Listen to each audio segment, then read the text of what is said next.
Bismillahirrahmanirrahim. Alhamdulillahi rabbil alamin. Allahumma salli wa sallim mubarik ala Muhammad wa ala ali Muhammad.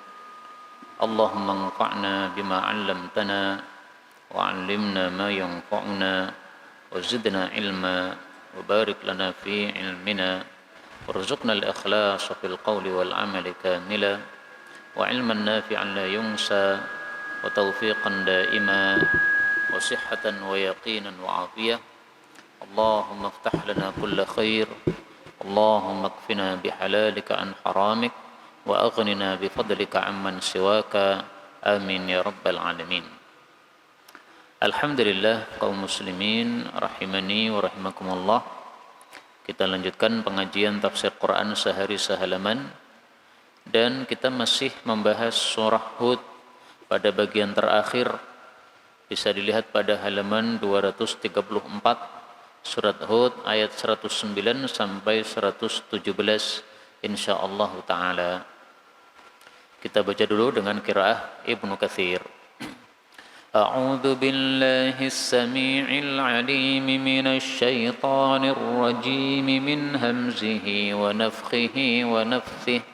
فلا تك في مرية مما يعبد هؤلاء ما يعبدون إلا كما يعبد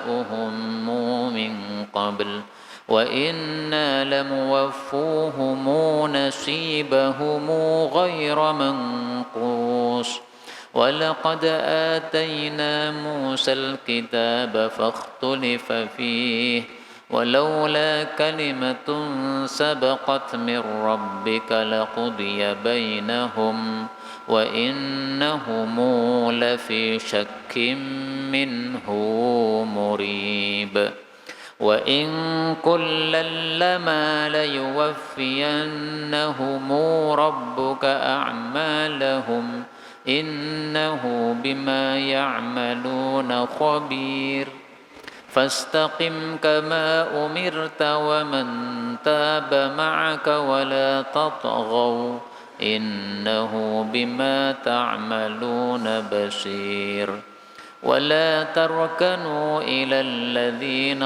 ظلموا فتمسكم النار وما لكم من دون الله من أولياء ثم لا تنصرون وأقم الصلاة طرفي النهار وزلفا من الليل إن الحسنات يذهبن السيئات ذلك ذكرى للذاكرين واصبر فإن الله لا يضيع أجر المحسنين فلولا كان من القرون من قبلكم أولو بقية ينهون عن الفساد في الأرض إلا قليلا ممن أنجينا منهم واتبع الذين ظلموا ما أترفوا فيه وكانوا مجرمين وما كان ربك ليهلك القرى بظلم وأهلها مصلحون الحمد لله رب العالمين اللهم ارحمنا بالقرآن آمين. Alhamdulillah kaum muslimin rahimakumullah. Pada ayat-ayat yang kita baca ini ada beberapa kata yang bisa dibaca dengan dua bacaan. Yang pertama, pada ayat 111 Allah mengatakan wa inna kullal lamma. Wa inna boleh dibaca wa in, nonnya disukun. Lamma boleh dibaca tanpa tasydid menjadi lama.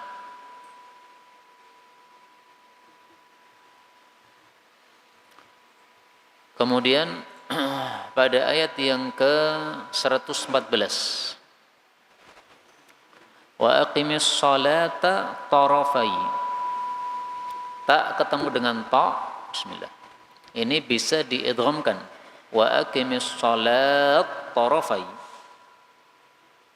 Kemudian zulafan, lamnya bisa di-dhammah zulufan, dan terjemahnya tidak berubah.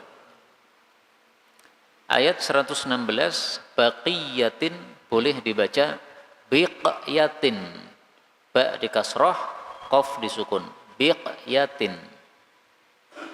Dan ini semua adalah qiraah mutawatirah yang sumbernya dari Sayyidina Rasulullah sallallahu alaihi wa alihi wasallam. Adapun tafsir ringkasnya, Allah Subhanahu wa taala mengatakan pada surat Hud ayat 109. Mau dilepas dulu enggak? Mau dilepas? Ya.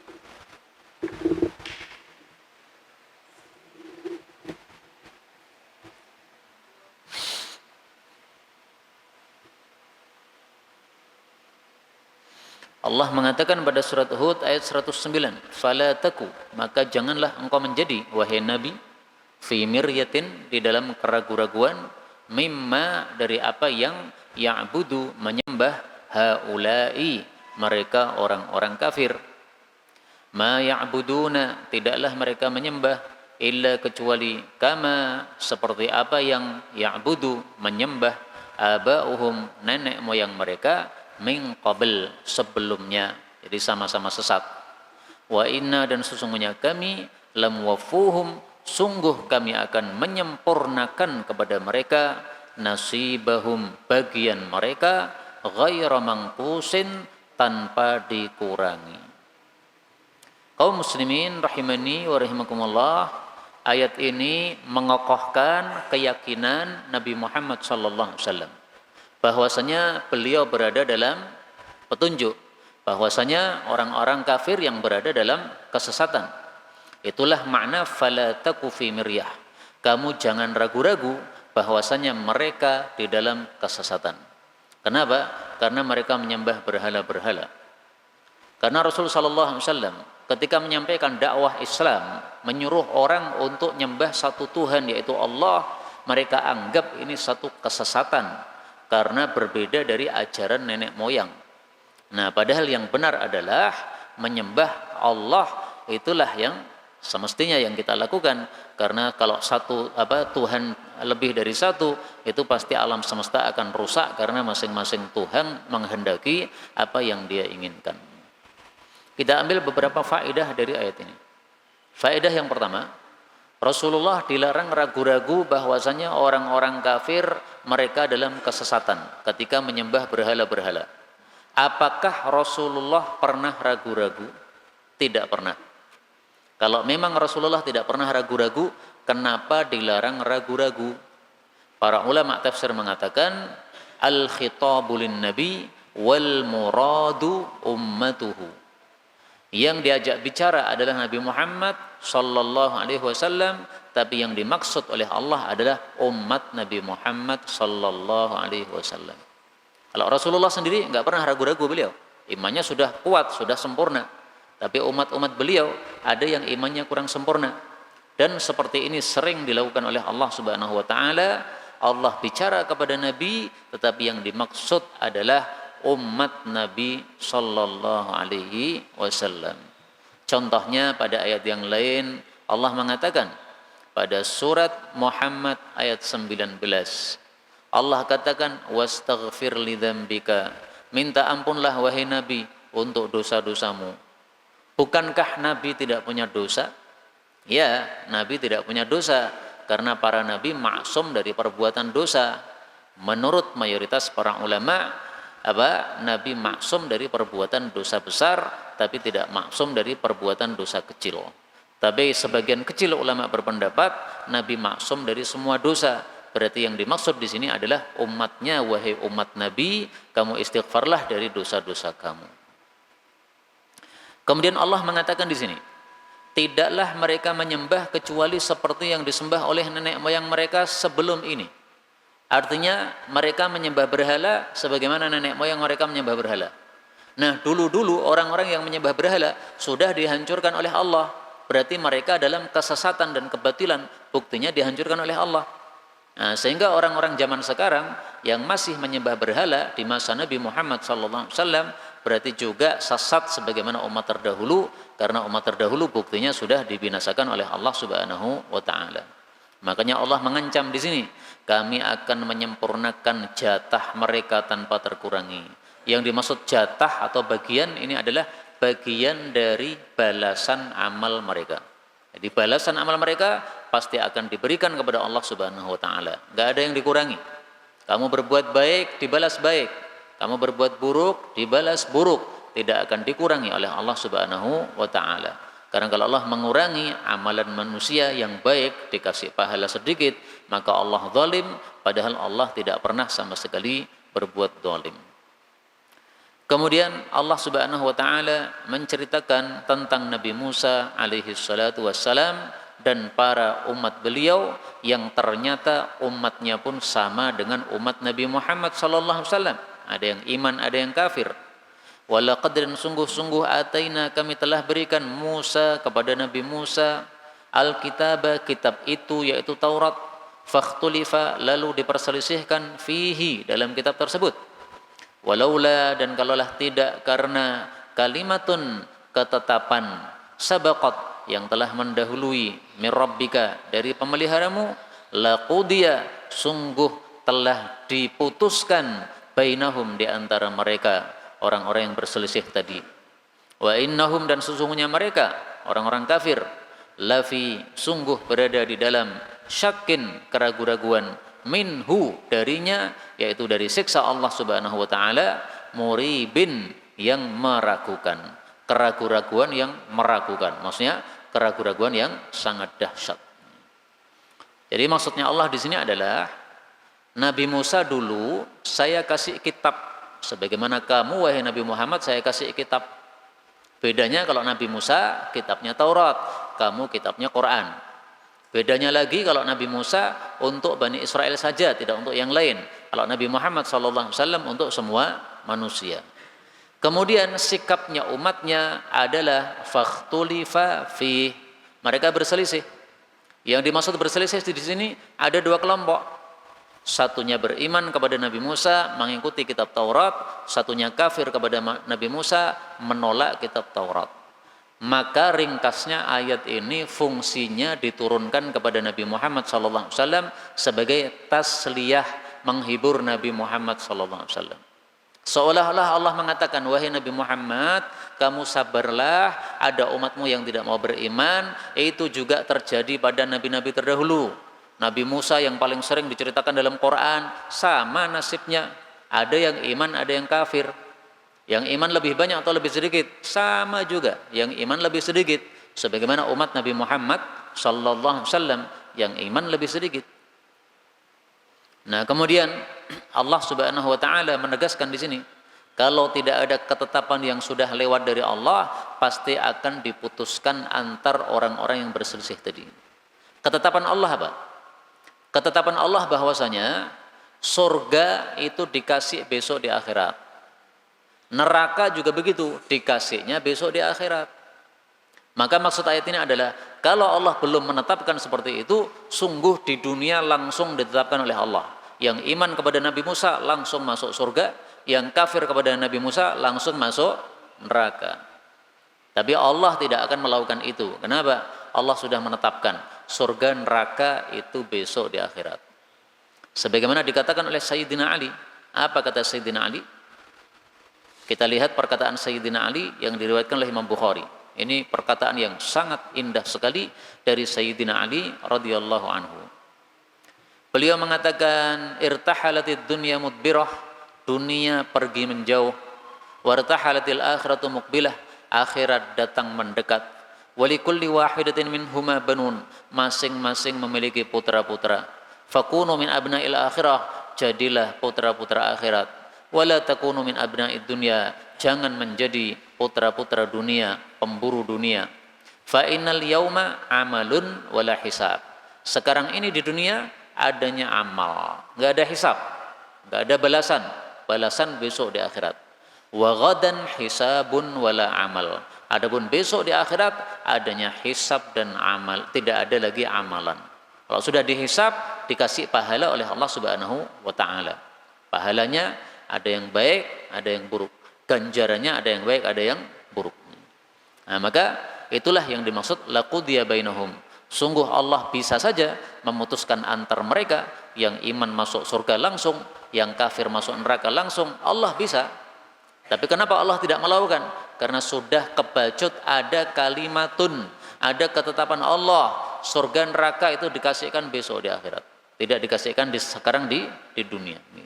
Maka jangan berangan-angan dapat surga ketika masih di dunia. Enggak, surga ini diberikan nanti di akhirat. Dunia ini adalah tempat kita diuji oleh Allah. Ujian bertubi-tubi datang kepada kita supaya Allah tahu kita lulus ujian tidak. Kalau lulus ujian, nanti akan masuk ke dalam surganya Allah Subhanahu wa ta'ala. Nah, bedanya orang kafir dengan orang beriman. Kalau orang kafir itu fi syakkin, mereka ragu-ragu adanya siksa. Tapi kalau orang-orang beriman, mereka tidak ragu-ragu. Maka hum di sini, mereka ini adalah orang-orang kafir. Karena kalau orang beriman tidak ragu-ragu. Tapi kalau bainahum, ya, di antara mereka ini maksudnya mereka yang beriman dan yang kafir tadi. Ada yang mendustakan Nabi Musa, berarti dia kafir. Ada yang membenarkan Nabi Musa, berarti dia mukmin. Nah, semua itu adalah yang dimaksud bainahum. Maka hum mereka pada kata-kata bainahum dengan hum mereka pada kata-kata innahum, ini adalah apa? Berbeda meskipun masih satu kalimat. Ayat 111, ini perhatikan karena terjemahnya agak susah bagi sebagian orang. Wa in, dan sungguh, atau wa inna sama, dan sungguh, kullan, masing-masing, lamma atau lama, sungguh, layuwafiyannahum, sungguh betul-betul Allah akan menyempurnakan kepada mereka, Rabbuka, yaitu pemeliharamu, apa yang disempurnakan, a'malahum, amal-amal mereka, maksudnya balasan dari amal-amal mereka. Innahu, sesungguhnya Allah, bima ya'malun, dengan apapun yang mereka amalkan, khabirun, maha mengetahui. Jadi pada ayat ini Allah menggunakan 4 kali perkataan atau 4 kata yang menunjukkan penegasan. Wa in, dan sungguh, ini penegasan pertama. Lama, sungguh, la, sungguh, yuwafiyannahum, betul-betul, non tasdid ini artinya apa? Betul-betul. Nah, di sini 4 kali Allah gunakan penegasan. In, ini penegasan. Lama atau lama, ini penegasan. La, ini penegasan lagi. Kemudian non tasdid, la yuwafiyannahum, nah, ini adalah penegasan lagi. Maka berarti ini perkara yang sangat penting. Allah menegaskan betul-betul sampai 4 kali penegasannya bahwasanya amal manusia pasti akan disempurnakan balasannya oleh Allah Subhanahu wa taala. Maka yang dimaksud amal di sini amal baik maupun amal buruk semuanya kena. Amal baik disempurnakan ganjarannya dengan surga, amal buruk disempurnakan ganjarannya dengan siksaan di neraka. Kecuali kalau Allah mengampuni. Maka kalau Allah mengampuni, maka neraka yang sudah disiapkan tadi tidak jadi diberikan kepada orang yang sudah melakukan perbuatan dosa. Itu karena maha rahmatnya Allah Subhanahu wa ta'ala.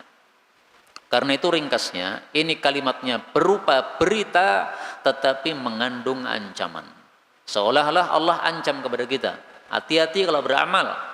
Karena amalmu itu ada balasannya dari Allah. Makanya Allah tutup ayat ini dengan perkataan Allah itu mengetahui semua amalmu. Gerak-gerikmu semuanya diwaspadai, semuanya diteliti, semuanya dilihat, semuanya diketahui oleh Allah Subhanahu wa taala. Maka ini maksudnya disuruh kita hati-hati dalam beramal kita ini karena diketahui oleh Allah Subhanahu wa taala. Ayat 112. Fastaqim, maka istiqamahlah wahai Nabi, kama sebagaimana umirta, engkau diperintahkan oleh Allah Subhanahu wa taala untuk istiqamah. Waman, dan orang-orang yang taba, bertobat, ma'aka, bersama engkau, maksudnya orang-orang yang beriman bersama engkau. Wala tadghaw, dan janganlah kalian melampaui batas, maksudnya jangan memaksiati, mendurhakai Allah Subhanahu wa taala. Innahu, sesungguhnya dia Allah, bima ta'malun, dengan apapun yang kalian amalkan, basirun, maha melihat. Jadi di sini Allah menggabungkan antara perintah dan larangan. Perintahnya perintah untuk istiqamah. Istiqamah itu artinya lurus. Maksudnya lurus adalah lurus di dalam ketaatan kepada Allah Subhanahu wa taala. Maka ringkasnya yang dimaksud istiqamah di sini adalah Rasulullah disuruh terus menjalankan ajaran Islam dan disuruh terus mendakwahkan ajaran Islam. Tidak hanya mengamalkan tapi juga apa? Istiqamah mendakwahkan. Sebagaimana disebutkan oleh Allah Subhanahu wa taala pada surat Asy-Syura ayat 15. Apa kata Allah? Falidzalika fad'u wastaqim. Karena itulah maka dakwahlah dan istiqamahlah. Maka perintahnya istiqamah mengandung dua perintah. Istiqamah di dalam menjalankan Islam, istiqamah di dalam mendakwahkan Islam. Karena tugas Rasul adalah melakukan dakwah. Maka selain beliau wajib mengamalkan apa yang beliau amalkan, wajib juga mendakwahkan apa yang beliau amalkan tersebut. Perintah istiqamah diulang dua kali oleh Allah dalam Al-Quran. Satu pada surat Hud, yang kedua pada surat tadi Asy-Syura ayat 15. Dan perintah istiqamah ini perintah yang dirasa berat oleh Rasulullah sallallahu alaihi wasallam. Karena itu beliau mengatakan syayyabatni hudun wa akhwatuha. Syayyabatni telah membikin beruban saya ini hudun surat Hud wa akhwatuha dan saudara-saudaranya surat Hud, yaitu surat-surat yang isinya sama dengan surat Hud. Nah, surat Hud ini kenapa membuat beruban? Para ulama katakan karena ada perintah yang berat, yaitu perintah untuk istiqamah ini. Ini hadisnya sahih, diriwayatkan oleh Tabarani dan yang lain-lain. Nah, maka diambil pelajaran dari sini, bahwasanya salah satu sebab orang beruban itu kalau mikir yang berat, beruban. Nah, kalau panjenengan beruban, banyak uban, sementara belum waktunya beruban, coba mikirnya jangan berat-berat. Mungkin nanti ubannya akan pulih, tidak beruban lagi. Ini salah satu sebab saja. Ada yang beruban gara-gara samponya nggak cocok. Ada yang beruban gara-gara memang keturunan. Lihat keturunan yang dulu-dulu sama juga, SMA sudah pada beruban. Nah, anak-anaknya ikut-ikut begitu. Itu karena keturunan. Tapi salah satu sebabnya adalah karena mikir yang berat. Kemudian di sini Allah melarang Nabi, la tatghaw, jangan melampaui batas. Perintahnya istaqim, istiqamahlah kamu Nabi. Tapi yang dilarang wala tatghaw, dan janganlah kalian melampaui batas. Kenapa pertamanya menyuruh kamu, yaitu Nabi, kemudian keduanya melarang kalian, yaitu umat Nabi sallallahu alaihi wasallam. Karena di sini sudah disebutkan umirta wa man taba ma'aka. Kamu dan orang-orang yang beriman bersama kamu semuanya disuruh istiqamah. Berarti di sini Allah mengajak bicara Nabi dan umatnya. Maka karena yang diajak bicara adalah Nabi dan umatnya, sehingga wajar kalau di sini tatughaw, Allah bicara dengan bahasa kalian. Ya, kalian jangan melampaui batas, yaitu melampaui batas terhadap ketaatan kepada Allah alias durhaka atau maksiat kepada Allah Subhanahu wa taala. Termasuk durhaka atau melampaui batas adalah yang disebutkan pada ayat 113, yaitu Allah mengatakan wala tarkanu, dan janganlah kalian condong ilal ladzina zalamu, kepada orang-orang zalim, fatamassakumun nar, maka neraka akan menimpa kalian. Kalau neraka sudah menimpa kita gimana? Wa ma lakum, dan tidak ada bagi kalian min dunillahi, selain Allah, min auliya, penolong-penolong. Thumma, kemudian la tunsarun, kalian tidak akan ditolong, yaitu dari nerakanya Allah Subhanahu wa taala. Ayat ini melarang kita condong kepada orang zalim, condong kepada orang kafir, enggak boleh. Condong saja Pak, enggak boleh. Tahu condong? Ya. Condong kayak gini, ini condong. Apalagi menjadi orang kafir, lebih enggak boleh lagi. Apalagi gabung sama orang kafir, enggak boleh lagi. Condong saja enggak boleh. Cenderung, ya. Jadi pemikirannya cocok dengan orang-orang kafir, condong sama orang-orang kafir, enggak boleh. Kalau ada dua kubu, satunya muslim, satunya kafir, Anda condong kepada yang kafir, dilarang oleh Allah. Misalnya yang paling gampang, kasus Palestina. Palestina perang dengan orang-orang Israel, Yahudi. Jangan sekali-kali kita condong sama Yahudi. Kalau kita condong sama Yahudi, maka Allah katakan wala tarkanu ilal ladzina zalamu fatamassakumun nar. Kita harus condong kepada kaum muslimin. Maka saya tidak setuju, sebagian ustadz katanya mengatakan ya bahwasanya Hamas itu adalah buatan Yahudi. Hamas itu adalah ahli bid'ah, bukan ahlu sunnah. Hamas itu adalah gerombolan-gerombolan yang mereka termasuk orang-orang Syiah. Ini perkataan-perkataan batil seperti ini. Ini saya khawatir termasuk ayat ini. Karena dia tidak condong kepada kelompok muslim, berarti sama dengan condong kepada kelompok kafir. Na'udzubillahi min syarri dzalik. Maka mencintai kepada orang kafir juga dilarang. Rasul sallallahu alaihi wasallam bersabda, "Al-mar'u ma'a man ahabba." Setiap orang itu bersama orang yang dia cintai. Besok di akhirat engkau akan bersama orang yang kamu cintai. Maka kenapa dilarang condong kepada orang kafir?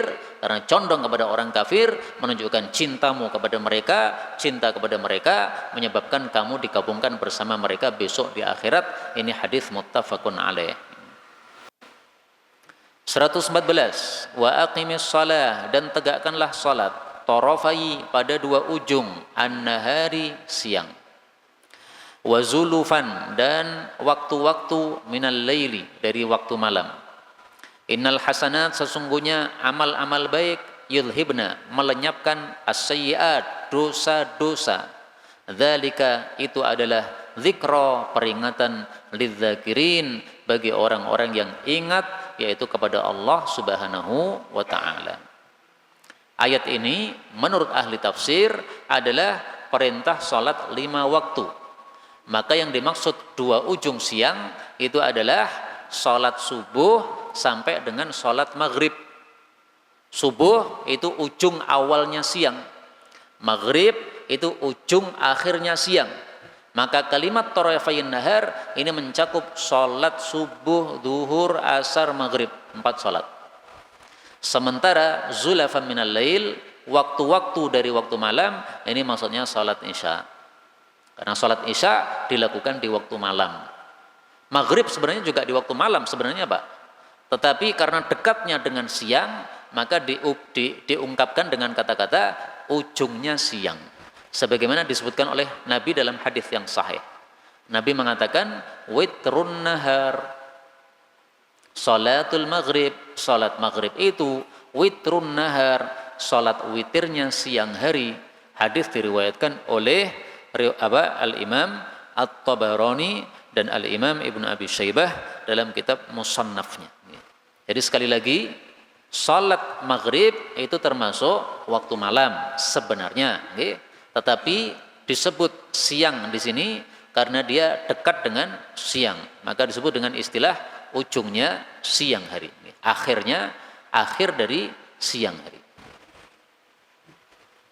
Maka yang dimaksud innal hasanat yudhibnas sayyi'at, ini adalah salat 5 waktu.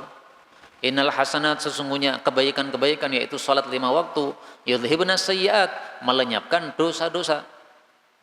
Ini ketika ayat ini turun, yang dimaksud hasanat adalah salat 5 waktu, karena tadi sudah menyebutkan salat 5 waktu. Tapi apakah hanya salat 5 waktu yang melenyapkan dosa? Tidak. Semua kebaikan bisa melenyapkan dosa. Tapi dosa dibagi 2, dosa besar sama dosa kecil. Bedanya dosa besar tidak bisa dihapus kecuali dengan tobat. Kalau dosa kecil bisa terhapus dengan amal-amal kebaikan. Maka yang dimaksud as-sayyi'at di sini adalah dosa-dosa kecil, ya, bukan dosa-dosa besar. Demikian pendapat mayoritas para ulama rahimahumullahu ta'ala. Sekarang kita lihat dalil yang menunjukkan bahwasanya salat 5 waktu melenyapkan dosa-dosa. Hadis diriwayatkan oleh Ibnu Nasr. Rasulullah bersabda, "Innas salawatil khamsa", sesungguhnya salat 5 waktu, yadhhabna, melenyapkan bidzunubi, dosa-dosa, kama yudhibul ma, sebagaimana air melenyapkan ad-daron, kotoran tubuh kita, bolot tubuh kita. Kita kerja di sawah, tubuhnya kan debu kotor, ya kan?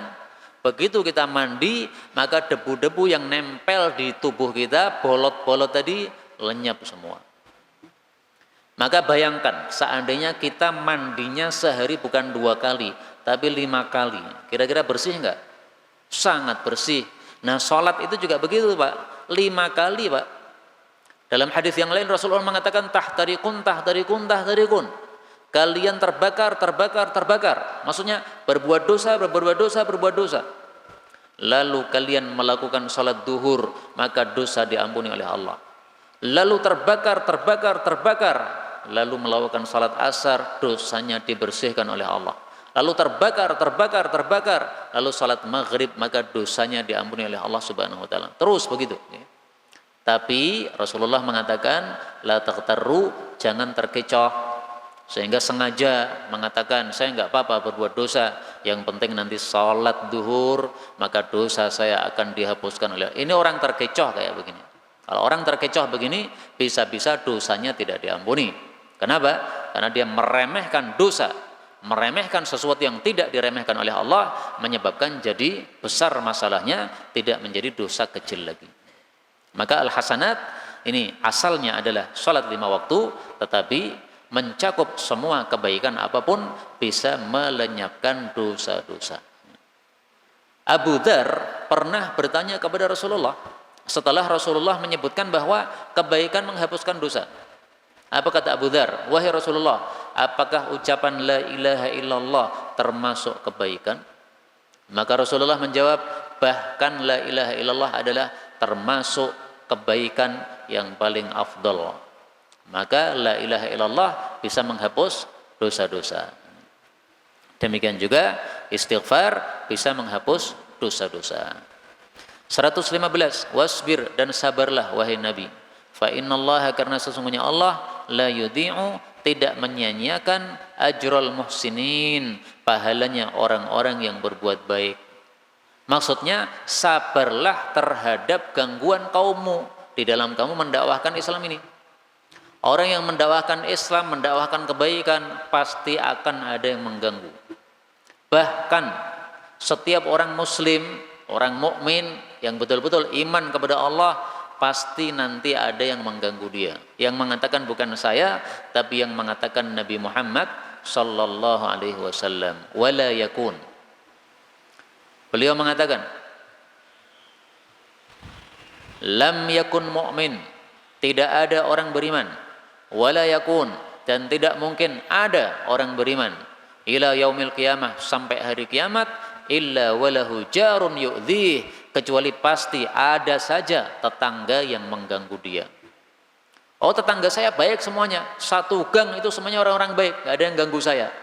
Nah, nanti yang mengganggu ternyata temanmu, teman kerja. Teman kerja saya baik semuanya, ternyata yang mengganggu adalah keluarga sendiri, apa mertuanya atau istrinya atau anaknya. Tapi intinya orang beriman tidak mungkin hidup tanpa gangguan, gak mungkin. Karena gangguan ini sunnatullah bagi orang beriman supaya Allah menguji dia. Sabar enggak dengan apa? Dengan gangguan manusia ini. Sebagaimana disebutkan dalam Al-Quran. Apa kata Allah? Allah katakan, وَجَعَلْنَا بَعْضَكُمْ لِبَعْضٍ فِتْنَةً أَتَصْبِرُونَ. Kami jadikan sebagian kalian menjadi ujian bagi sebagian yang lain. Sabar tidak kamu? Suami menjadi ujian bagi istrinya, suami suka nempeleng istrinya misalnya. Istri menjadi ujian bagi suaminya, suka nipu suaminya misalnya.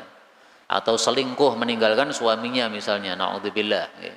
Kemudian orang kaya menjadi ujian bagi orang miskin menjadi ujian bagi orang kaya. Semua manusia diuji oleh Allah Subhanahu wa taala dalam kehidupan ini. Tidak mungkin dalam kehidupan tidak ada ujian, itu tidak mungkin sama sekali.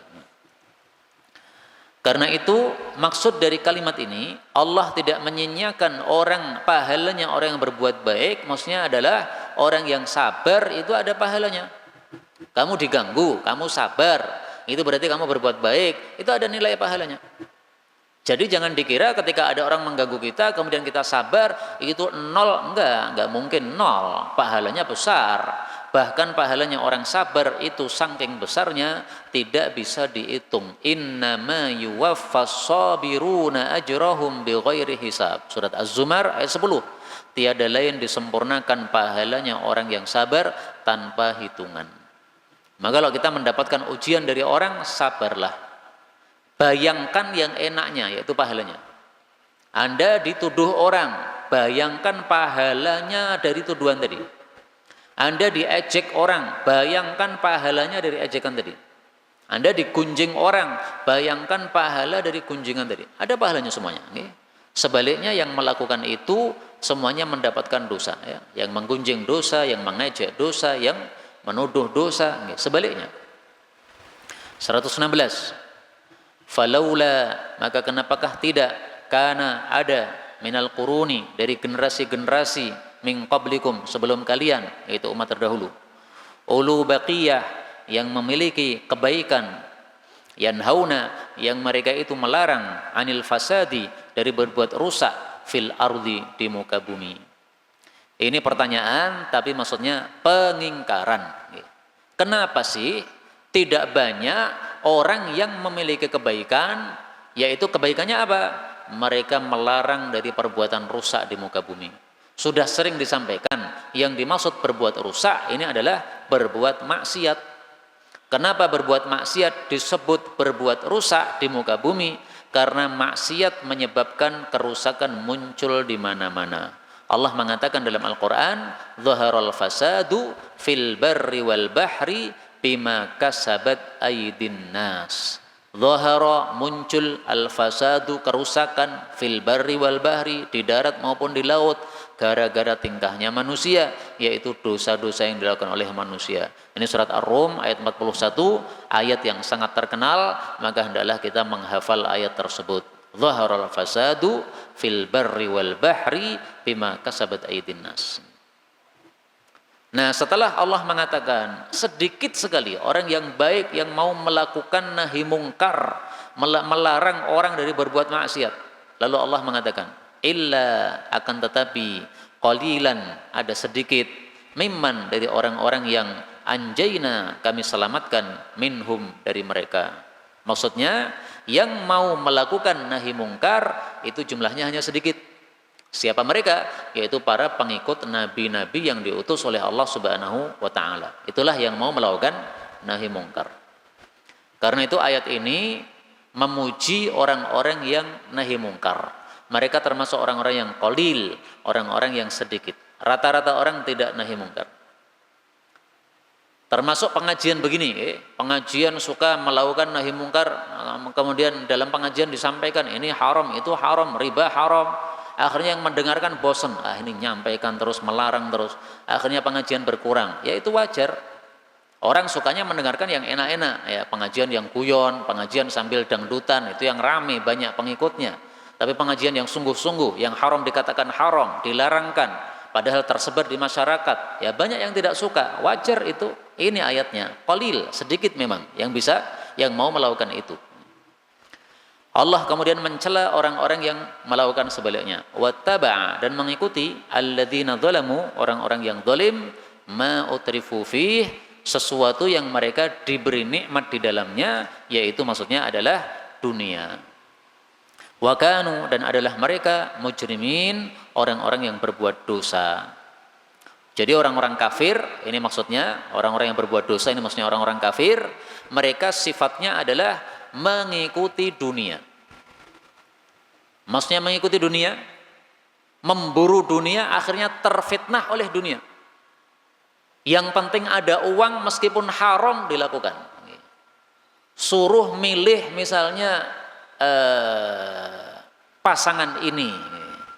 Kalau kamu milih pasangan ini, maka ada duit digelontorkan untuk kamu. Akhirnya karena mengikuti uang, akhirnya memilih pasangan yang sebenarnya menurut pemikiran dia ini jenis pasangan yang tidak pantas untuk dipilih sebagai pemimpin. Tapi kenapa pilih itu? Gara-gara ada uang. Itu sifatnya orang kafir begitu, Pak. Maka kalau ada orang beriman melakukan itu sudah menyerupai orang-orang kafir. Karena yang dimaksud pada ayat ini, wattaba'al ladzina zalamu dan seterusnya, ini maksudnya orang-orang kafir sebagaimana dijelaskan oleh para ulama kita rahimahumullahu taala. Kalau orang beriman mikirnya tidak uang, tapi mikirnya keselamatan di akhirat. Uang dipikir untuk sekedar saja, bukan untuk kenikmatan yang pertama dicapai atau pertama dicari, tidak. Nah, saya tampilkan di sini hadis tentang hinanya dunia di mata Allah Subhanahu wa taala. Mungdhu khalaqaha. Tapi hadis ini meskipun populer, derajat hadisnya memang tidak sahih, sanadnya tidak sahih. Innallaha ta'ala lam yakhluq khalqan.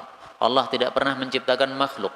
Huwa abghadu alaihi minad dunya, yang lebih dibenci daripada dunia. Wa ma nadhara ilaiha. Allah tidak pernah menoleh, tidak pernah melihat kepada dunia. Mungdhu khalaqaha, sejak Allah menciptakan dunia. Bughdan laha, karena benci kepada dunia. Ini hadis riwayat Hakim dalam kitab tarikh, sanadnya dhaif. Tapi benar enggak isinya bahwasanya Allah benci sama dunia? Benar. Buktinya Allah sering mencela dunia di dalam Quran. Allah mengatakan kul mata'ud dunya qalil. Dunia itu hanya sedikit, seberapapun dunia itu hanya sedikit. Wal akhiratu khair. Akhirat itu yang baik, berarti dunia itu jelek. Karena kebalikan dari baik adalah apa? Jelek. Nah, ini celaan Allah Subhanahu wa taala terhadap dunia, menunjukkan dunia hina di hadapan Allah Subhanahu wa taala. Tapi jangan salah paham, bukan berarti kita tidak boleh cari dunia. Silahkan cari dunia, tapi mencari dengan aturan Allah. Tidak mencari dengan keharaman, karena kalau mencari dengan keharuman berarti sudah termasuk wattaba'al ladzina zalamu ma utrifu fih, termasuk orang-orang yang mengikuti dunia, apapun dimanapun dia berada dicari padahal haram. 117 terakhir.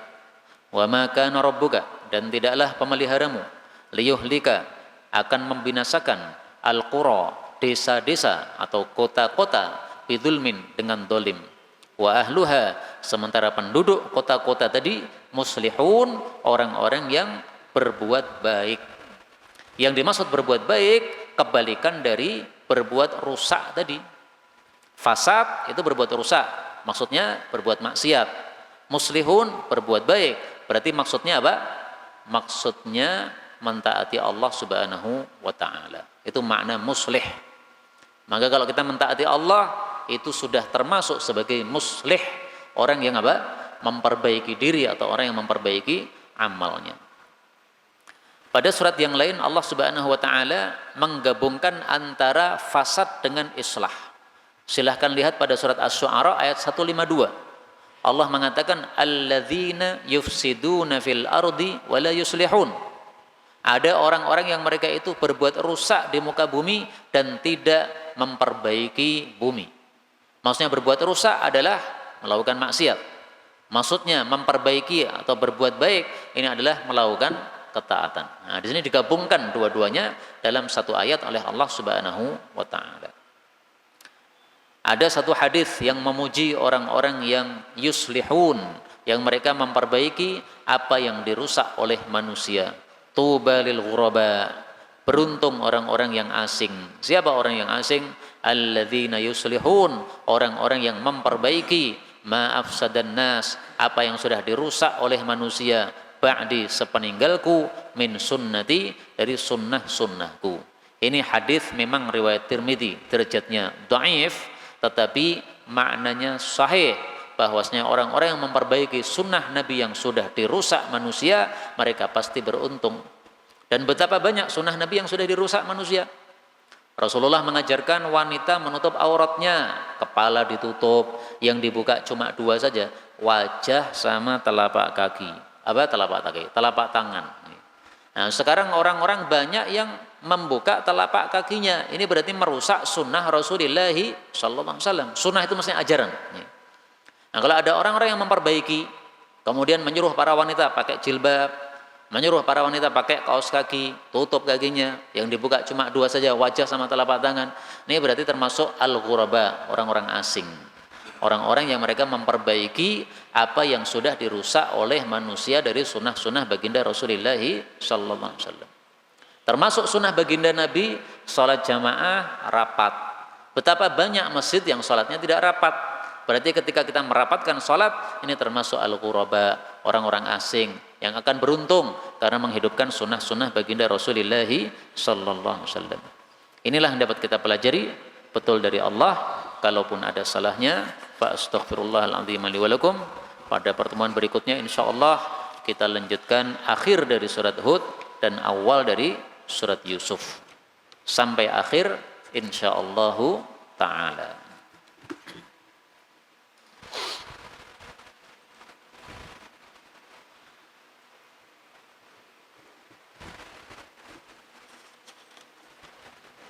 Mohon dijelaskan apa itu riba.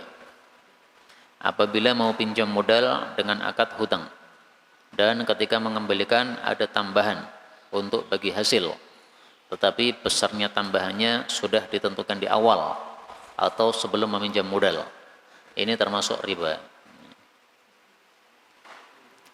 Jadi bagi hasil yang sesuai syariat Islam itu adalah tidak ditentukan berapa nilainya. Kalau cuma kebiasaannya nggak apa-apa. Saya sudah menjalankan bisnis ini. Kalau kamu mau tanam modal di saya, bisnis ini dari 10 juta nanti setiap bulannya menghasilkan 500.000. Misalnya, biasanya ya bisa naik, bisa turun. Nah, kalau menentukan begitu nggak ada masalah. Menyebutkan saja, bukan menentukan. Tapi kalau menentukan, kamu masukkan 10 juta kepada saya, nanti setiap bulan saya kasih 500.000. Nah, ini riba kayak begini. Kenapa? Ini bukan mudharabah, bukan mudharabah yang sesuai syariat. Ini seperti orang yang meminjamkan uang 1 juta, kemudian kembalinya 1 juta lebih. Maka kalau mau mudharabah yang syariah, yang sesuai syariah, jangan ditentukan nominal yang akan didapatkan oleh orang yang membawa modal, orang yang meminjamkan modal tersebut. Tapi ditentukan sesuai persentasi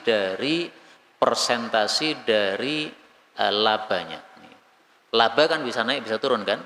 Nah, maka kalau pas labanya naik ya dia dapat banyak. Labanya pas turun dia dapat sedikit. Pas ada rugi maka ruginya ditutup dari laba tadi. Ya. Misalnya 1 bulan laba, 2 bulan laba, bulan ketiga rugi. Nah, kerugiannya diambilkan dari laba tadi. Jadi ditanggung bareng, kerugiannya ditanggung bareng oleh penjalan modal dan yang pemodalnya tersebut. Itu kalau mau sesuai syariat. Adapun apa maksud atau apa definisi dari riba, maka ketahuilah riba ada 2.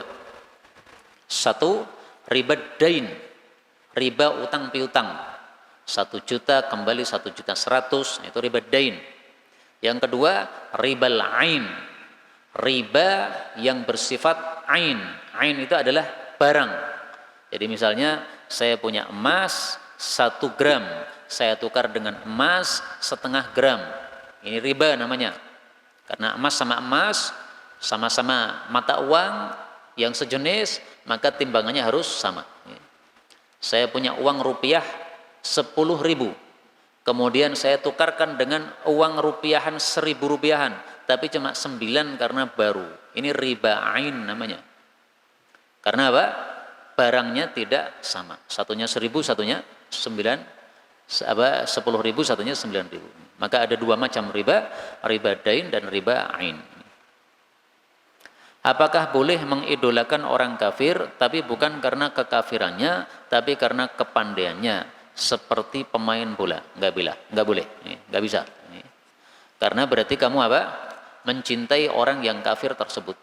Karena itulah kata guru kami Syekh Sa'id Al-Kamali rahimahullah hafizahullah taala mengatakan, saya sangat senang seandainya tokoh-tokoh sepak bola itu pada masuk Islam. Kenapa? Kata beliau, karena banyak umat Islam yang mengidolakan para ahli sepak bola, sementara rata-rata mereka orang-orang kafir. Nah, sesuai sabda Nabi tadi, almar'u ma'aman ahabba, orang akan bersama orang yang dia cintai. Kalau mereka masuk neraka, kamu bisa ikut masuk neraka. Maka kata beliau, alangkah bagusnya kalau mereka itu pada masuk Islam. Sehingga kalau mereka masuk Islam, masuk surga, semua yang mencintainya juga ikut masuk surga. Wallahu a'lam bishawab. Dan saya merasa aneh, apakah ada orang mengidolakan orang kafir karena kekafirannya? Ada enggak? Nggak mungkin, ya. Orang Muslim mengidolakan orang kafir karena kafirnya, ya nggak mungkin lah. Pasti karena hal yang lain, ya. Karena ahli sepak bola, karena ganteng, karena orangnya dermawan misalnya. Nah, kalau kita menyukai sifatnya saja nggak masalah, bukan orangnya, ya. Jadi artinya bukan mengidolakan orangnya, tapi kita mengatakan ini ada orang kafir tapi sifatnya mulia, yaitu sifat dermawan. Nah, bukan mengidolakan orangnya, tetapi apa? Memuji sifat itu. Sifat itu dilakukan oleh siapapun baik. Namanya dermawan itu baik. Mau orang kafir, mau orang fasik, mau orang munafik, sifat dermawan adalah sifat yang baik. Sebagaimana jujur. Jujur itu mau siapapun juga yang melakukan itu baik. Makanya Rasulullah mengatakan kepada Abu Hurairah radhiyallahu anhu, ketika dia didatangi oleh setan, kemudian setannya mengajarkan kejujuran. Apa kata setannya? Kalau kamu mau tidur, kamu baca ayat kursi. Karena kalau kamu baca ayat kursi, setan tidak akan mengganggu kamu. Kata Nabi, shadaqaka wa huwa kadzub. Dia jujur kepada kamu saat mengatakan itu, padahal dia tukang dusta. Nah, maka Nabi memuji kejujurannya, tidak mengidolakan orangnya. Oh, setan itu memang top, enggak begitu. Pas itu dia jujur, tapi tetap saja dia orang jelek, dia pendusta itu. Memang dia orang dermawan, dermawannya bagus, tapi orangnya tetap orang kafir, letak jelek, enggak bisa diidolakan. Orang jelek kok diidolakan gimana? Enggak bisa sama sekali. Wallahu a'lam bissawab. Inilah yang dapat disampaikan. Subhanakallahumma rabbana bihamdika asyhadu an la ilaha illa anta astaghfiruka wa atubu ilaik.